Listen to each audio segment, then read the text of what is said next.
We ask Allah subhanahu wa ta'ala that He blesses you all and blesses you during these blessed nights, inshaAllah ta'ala, that He accepts all of our deeds and that He makes us among those who are successful during our Ramadan, bi'idhnillahi ta'ala. To proceed, the blessed verses for tonight are going to be from Surah As-Saffat, which is a beautiful surah. It comes in the 23rd juz of the Quran. This surah, of course, is right after Surah Yasin, which itself has a lot of lessons and so on. I was conflicted, but inshallah ta'ala, in terms of what to choose for tonight, there's so many good options, subhanallah, and we decided to go with the verses from Surah As-Saffat that describe the story of the sacrifice of the son of Ibrahim alayhi salam, meaning the sacrifice and what happened with the son of the Prophet Ibrahim alayhi salam. And this is the only place in the entire Quran in which it appears. So I thought it would be relevant, inshallah ta'ala, to mention it and then to tie in certain aspects of this story with our fasting. There's a relationship between our fast and these verses, inshallah ta'ala. And we will mention it at the end. First off, we're going to go over the story just a little bit. Most of us, alhamdulillah, and I expect most of the people that are tuning in, know the story. And inshallah ta'ala, we won't go into like extreme detail, but we'll try to extract some lessons from the story, bi'idhnillahi ta'ala. And also mention some tidbits that a lot of people don't realize perhaps through the typical narrative that is given about the story.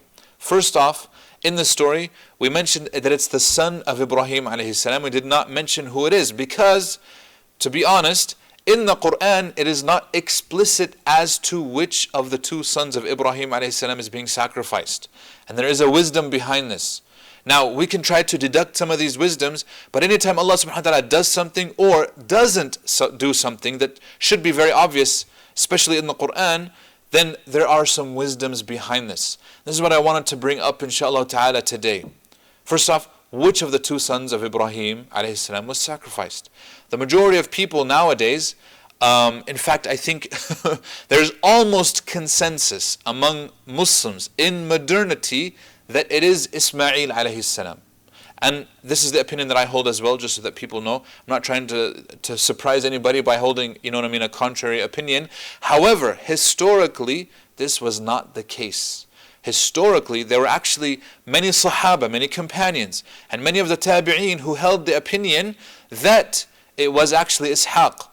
In fact, throughout Muslim history, up for the first 300 years perhaps, we could actually say that a majority held that it was Ishaq. Now, why is this? Well, first off, the Quran isn't clear. It doesn't actually name which of the two sons of Adam it is. Many of the Sahaba who said that it was Ishaq, many of them got their information from the people of the book who had accepted Islam. So they went to people like Ka'b al-Ahbar and so on and so forth, and they asked them, they said, who is the sacrificial son? Who is the one who's being sacrificed? And they said, well, we find it that it's Ishaq. And so they just held the opinion based upon their recommendation. And this shows us that many of the Sahaba did not hesitate to ask people of knowledge, especially if this is an area that maybe they would have knowledge in. However, we also have to know that not all of their knowledge can be authenticated. And this is the problem. And then if you look at the sequence that's in the original biblical texts, like in the Old Testament and whatnot, it adds in the word his only son, his son Isaac. So it says his only son, his son Isaac. When he sacrificed, he was commanded to sacrifice his only son, and then it says his son Isaac. And this seems to be an addition that's not there. Why would you say, his only son Isaac, but they added his son Isaac, etc. So it seems to be an addition in there, because we know that at the time that Isaac was born, Ishaq, he already had Ismail, which means that this is actually a contradiction.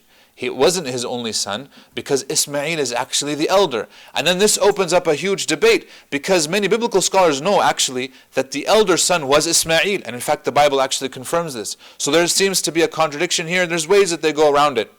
From a Muslim perspective, however, why wouldn't Allah subhanahu wa ta'ala be explicit at the fact that it is Ismail? And by the way, the Quran seems to actually hint that it is Ismail for various reasons. Number one is that if he is going to sacrifice his son, the test would be more severe if it is his only son. And we know that Ismail is the elder of the two.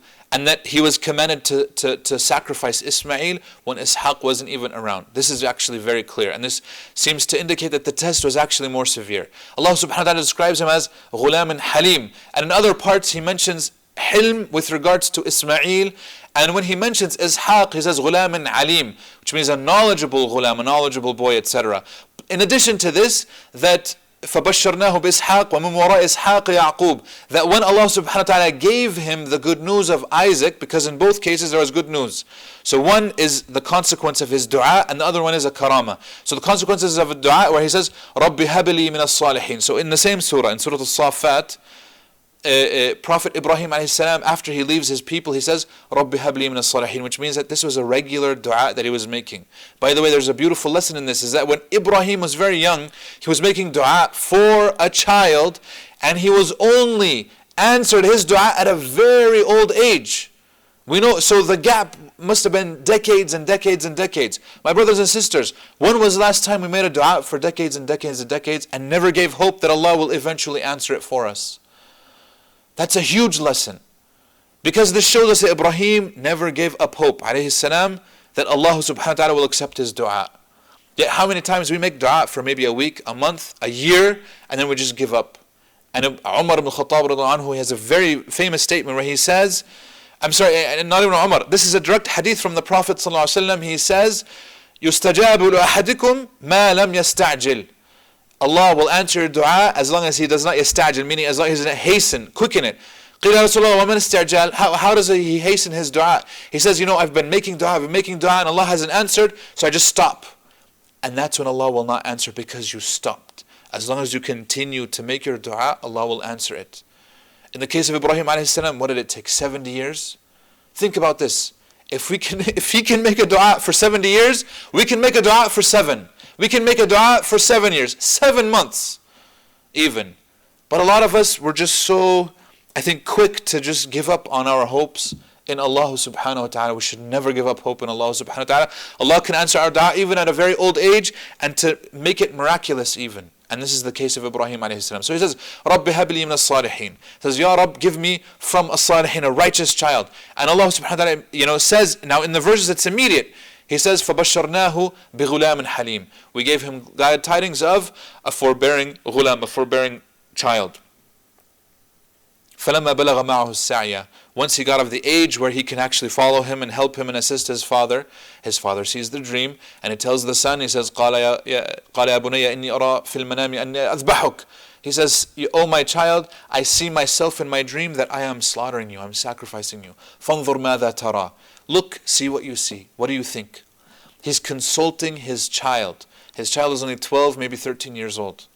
But he's consulting him. And this shows us that our children sometimes, a lot of times we think that, if they're 11 or 12 or 13 or even younger or even a little older, that they're not old enough to make their own decisions. In fact, one of the most important things of parenthood is to start trusting our children to make good decisions. And we have to start training them to make these good decisions. Ibrahim a.s. could have told his child, you're going to lay down, I'm going to slaughter you, khalas, there's no choice in the matter. But the fact is, he wants to see his son, what's going on, giving him this choice. And the son surprises everybody. Wallahi, when you read this, a lot of times we learn the story when we're younger. When we ourselves were not parents, all these things, we were children ourselves.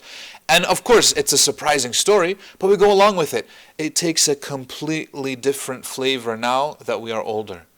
Wallahi, reading this story as a parent, it terrifies me. Absolutely is terrifying. It's completely, wallahi, my heart trembles every time I get to this, because I'm thinking like it adds a completely different dimension than when you read it as just a regular human being without children of your own. But once you have a child, you have sons of your own, you're like, subhanallah. I cannot imagine being tested in this way. And this is why we know for a fact that the most severely tested people are the prophets. And then the ones that are less than them, and then the ones that are less than them, and the ones that are less than them. We ask Allah subhanahu wa ta'ala that He makes all of our tests and trials easy, Ya Rabb al-Alameen, and that He allows us to pass them, Ya Rabb. He's been commanded to slaughter his only child. Such a difficult test. On top of this child, it's not just a regular child. This is the answer of his dua. This is the answer of his hopes and his dreams. This child embodies Ibrahim alayhi salam's hopes and dreams. Imagine if we put all of our hopes and dreams into one thing, and then we're ordered to slaughter it, we're ordered to end it. It's heartbreaking enough. And then on top of this, your hopes and dreams are your same child. But this shows us that sometimes we have to slay the dragon. We have to slay, the most important thing to us, the thing that we value the most, in order to show Allah subhanahu wa ta'ala that no, we love Allah even more. We love Allah subhanahu wa ta'ala more than that thing that we love. We ask Allah subhanahu wa ta'ala to help us and guide us. And so, obviously, Allah subhanahu wa ta'ala doesn't go over his state of heart, because I think it's very clear to anybody reading this that they would understand that this is very difficult. Yet you look, Ibrahim never hesitated alayhi salam. He never wavered, he never did anything of the sorts. He consulted his son and he says, okay, that's it, we're going to go. فَلَمَّا أَسْلَمَا, when they, and this is such a beautiful statement, he says, when they submitted, فَلَمَّا أَسْلَمَا, they submitted. He said, Ya Allah, this is what you want, we're going to do it. وَتَلَّهُ لِلْجَبِينَ, and he puts him down on his side. A lot of people in Arabic, just as a little subtlety, they usually say this is al-jabin. In fact, this is wrong. This is al-jabha. Al-jabin huwa janib al-ras. Al-jabin is actually the side of the head, which means that he puts him down on his side. Of course, a lot of people linguistically, they call the whole thing jabin, but technically, just to be technical, this is al-jabha, so this is the front part, and this he put him down on the side of his head. He's lying him down. Once he lied him down, فَنَادَيْنَاهُ أَيَّا إِبْرَاهِيمُ, we called upon him, O Ibrahim. قَدْ صَدَّقْتَ الرُّؤْيَا بِالْحَقِّ, you passed the test, you were truthful in everything that you did. This is why Ibrahim is not only a prophet, but he's a Siddiq as well. And this is why Allah subhanahu wa ta'ala says in Surah Maryam, إِنَّهُ كَانَ صِدِّيقًا نَبِيًّا, he was truthful, he was a Siddiq, and he was a prophet as well. Because he did both, he combined both, which is one of the highest statuses that a person can ever get, being both a Siddiq and a prophet. إِنَّا كَذَلِكَ نَجْزِي الْمُحْسِنِينَ, he says, such do we reward the people who do good. Why does he say the reward? The reward hasn't come yet, but it's because he told him not to slaughter his son anymore. He stopped the sacrifice.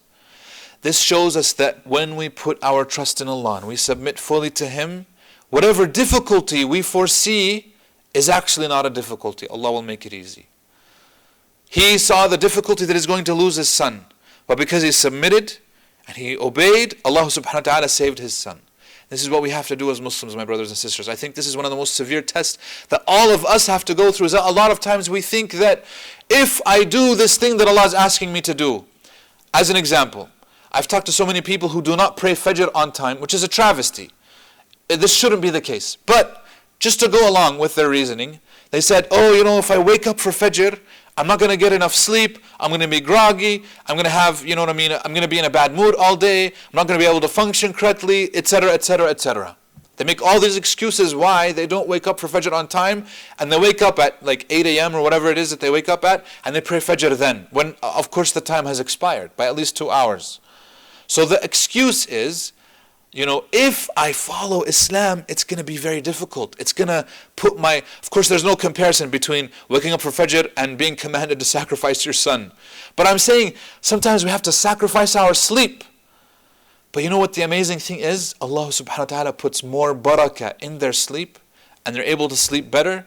And those few hours that they might have to sacrifice actually turn out that they get more out of the quality of the lesser hours that they were able to sleep than otherwise. Because we know, if Allah helps you and blesses you in that sleep, then khalas, you're done. Doesn't matter how much you sleep. And the opposite is true. A person can sleep a very long time and there's no barakah in it. If it takes him 2 hours to fall asleep, what's the point? He's not getting them anyways. Maybe this way he'll actually sleep right on time because he'll be tired by the end of the day. And he'll actually get better quality sleep and he'll be able to wake up for Fajr.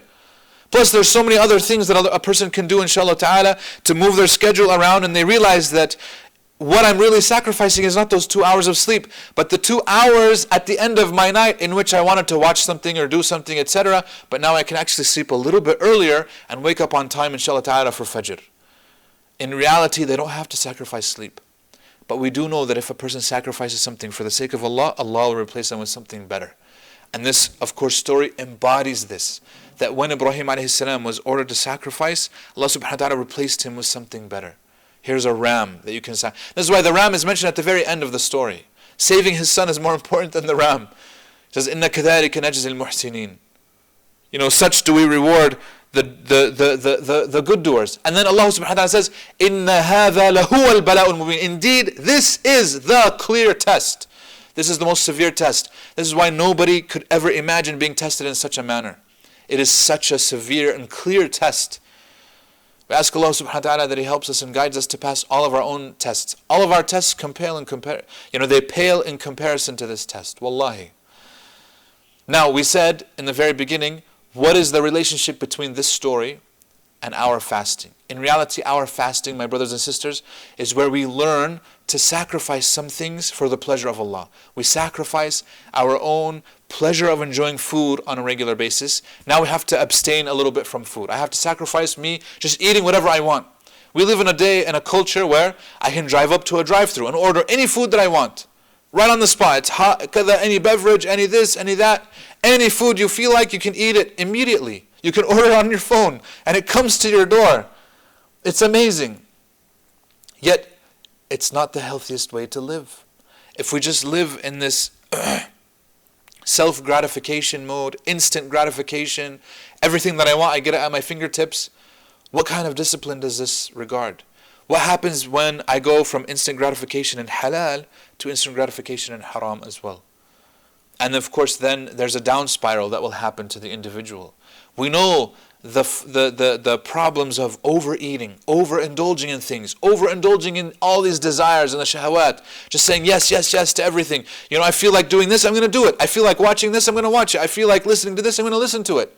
Whatever it is, we have everything on demand, you know.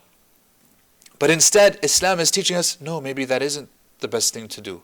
Maybe take a pause on your food and drink, focus on something more important. The book of Allah subhanahu wa ta'ala, the Quran. Instant gratification is no longer there. We have to sacrifice certain things. You know, there's this idea that in fasting, we get to liberate ourselves from attachments that we think define us. Attachments like food and water and desires and all these things that we have in fasting. We think that we need food so much, but we learn through fasting that maybe I don't need that much food after all. Maybe I don't need 5 meals a day. Maybe not even 3 meals a day. Maybe 2 meals is enough. And in Ramadan, I think this is proof that it is. For many people, 2 meals a day is enough. Okay? I'm not saying you can't snack in between, but even then it has to be reasonable, it has to be smart, it has to be healthy, etc. And if we look, once we liberate ourselves from our desires and just feeding those types of things, we can detach from all these other things. One of the lessons in the story of Ibrahim a.s. and his son Ismail is that perhaps it was to help detach from anything other than Allah subhanahu wa ta'ala. Not that he doesn't love his son, but that the love of Allah should always be above the love of his son. And this is very clear from Ibrahim a.s. I don't think Ibrahim a.s. actually had this problem, and we can't accuse him. He's a prophet. May Allah subhanahu wa ta'ala send His peace and blessings upon all the prophets and allow us to walk in their footsteps, inshaAllah ta'ala. And these prophets embodied that. They proved that he did not love his son more than he loved God. Now imagine if we were commanded, all of us, to slaughter our sons because Allah told us to. I can guarantee you, this would be such a severe test. How many of us would not? We would say, no, there's no way that I'm doing this. I'm sorry. Now, of course, if you're doing it out of principle, this is different. Because obviously Allah subhanahu wa ta'ala won't legislate something that we know is inherently wrong. But Allah, theoretically, could legislate anything that He wants. It's His world, it's His rules. He sets morality, and morality comes from Him because He aslan is perfectly good and maximally good. We do know this. And everything that He legislates is for our wisdom. Yet if we go along with that thinking, Allah subhanahu wa ta'ala could ask us and we would have to obey. We would have no choice in the matter. Yet Allah subhanahu wa ta'ala, alhamdulillah, does not test us in this way. But He tells us a story for us to actually take heed. He does tell us to sacrifice other things, to make sure that the love of our children is never more than the love for Him. The love for our spouses is never more than the love for Him. The love for our wealth is never more than our love for Him. We can love wealth, but it should never be more than we love Allah subhanahu wa ta'ala. That's the test. Can we sacrifice these things for the sake of Allah subhanahu wa ta'ala? In Ramadan, we sacrifice our food, our shahawat, our desires, our water. We sacrifice our energy for Allah's sake.